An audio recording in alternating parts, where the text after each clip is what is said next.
the matrix stack. So here's a snowman. Very often in computer graphics we have much more complicated models than maybe just a table. We have models that have this hierarchical structure. So there might be this snowman.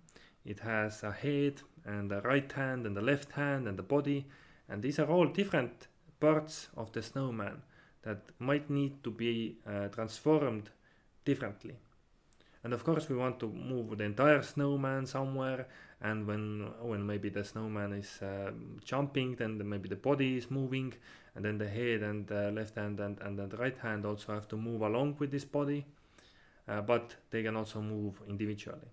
So we have this kind of a tree or this scene graph, and in this particular instance we just have this graph of this model. So we have the world. So the world node is usually like our scene, our like root node, our origin, our 0, 0, 0 in our world, 3D world.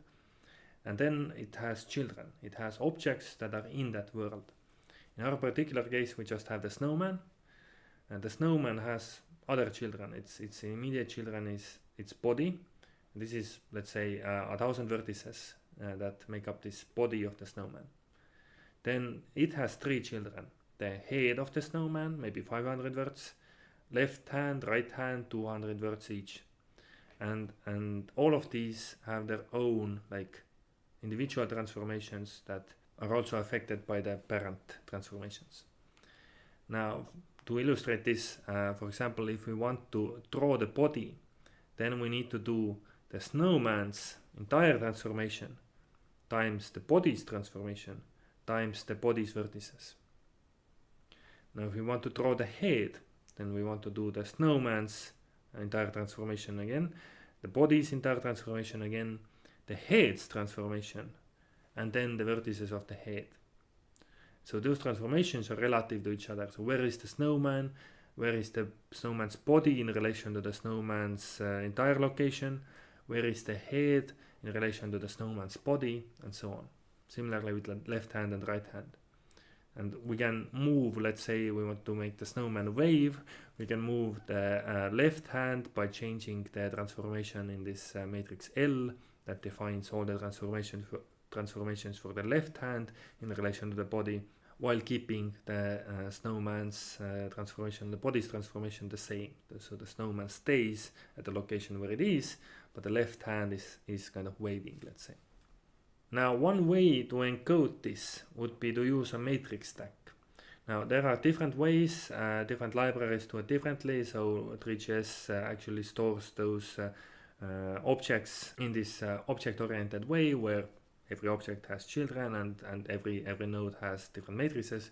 But one way to also encode it or to traverse this graph and construct it is to use this matrix stack. So stacks can be used to save and load those matrices, those intermediary states. Because you see, when we're drawing the head of the snowman, this S times P, this is the same S times P that we just used for the body's rendering. And it will be the same S times P that we will use for the left hand and the right hand as well. So this stack allows us to save these intermediary states. So how does a stack work? Well, it's kind of this stack of things, and it has usually 3 functions. You can push things into the stack, and this will be pushed on top of the stack. So if we push M, this will be pushed on top of the stack, leaving this M2, M1 and M0 below it. So they're kind of ordered. The elements of the stack are ordered. We can pop from the stack, which removes the last element. It takes out the last element and returns it to us. Or we can peek, or sometimes this function is called top, if you want to see what is the last element, what is the topmost element in the stack. Now to draw this snowman, we can use this stack and the current state, the current model matrix that we are sending to the GPU, this is always the current state on top of the stack. So we start with identity, and when we read this top, like with the peek function for example, then it returns us this top element, currently is identity, it doesn't do anything. Now if we want to draw the snowman, well, we want to push the top element times the snowman's transformation. So the topmost element will be identity times the snowman's transformation. So this gives us a transformation that kind of places the snowman somewhere, or maybe makes it bigger or smaller, the entire snowman. So next we want to move into the snowman's body space to draw the body. So we again multiply our current model matrix, which is the topmost element, with now the body's transformation. And we push that result to the stack. So this identity times the snowman's transformation times the body's transformation. At the moment we're at the snowman's body space, and at this point we can draw the body's matrices. We send this top element in the stack to the GPU, that's our model matrix. We send all of the 1000 bodies vertices into the GPU, and it multiplies all the verts with this matrix. Now next we want to move into the snowman's heads space, which was a child of the body, and that will be our new model matrix. So we send that to the GPU and we draw the head vertices. And now comes the part where this stack becomes really useful. So we're currently at the heads space, but we want to now move back to the body space in order to then move on to either the left hand or right hand space. So we want to go back to the parent transformation, the parent node. For that we just pop the stack. So we pop the last element, the topmost element in the stack, and discard it. We don't need this matrix anymore. We have already used it. We pop it and basically delete it, and we read out the next element in the stack, which is what we used before that, which is the body's transformation. And we can continue like this until we have traversed all of the tree that makes up the snowman and drawn each part, each node of the tree of the snowman like this. So to give a bit of a general overview, each part of an object is modeled in its own local coordinate space.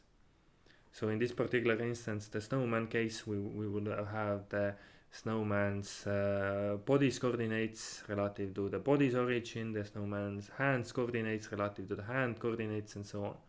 So every object or part of an object is modeled in its own local coordinate space. And this allows us to transform these parts of the object or this object individually without affecting, well, the parent nodes. It would affect the child nodes though.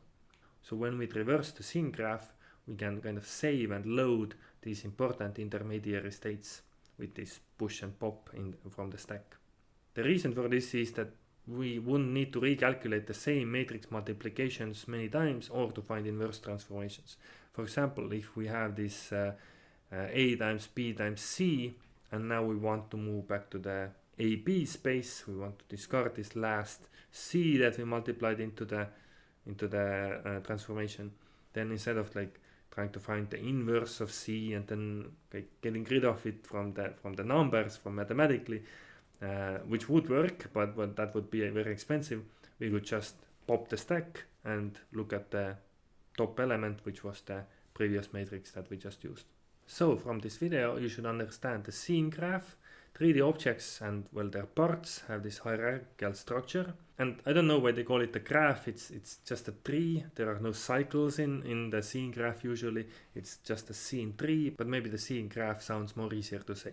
Then you should understand the matrix stack. So it's one way to store and traverse this scene graph. We keep the current model matrix, the one currently to be sent to the GPU, at the top of the stack.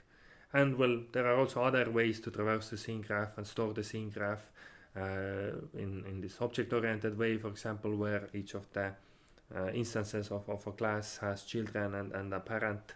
Then you just do a traversal of the graph. So there are multiple ways, but this matrix stack is one way to save and load those states and traverse the scene graph.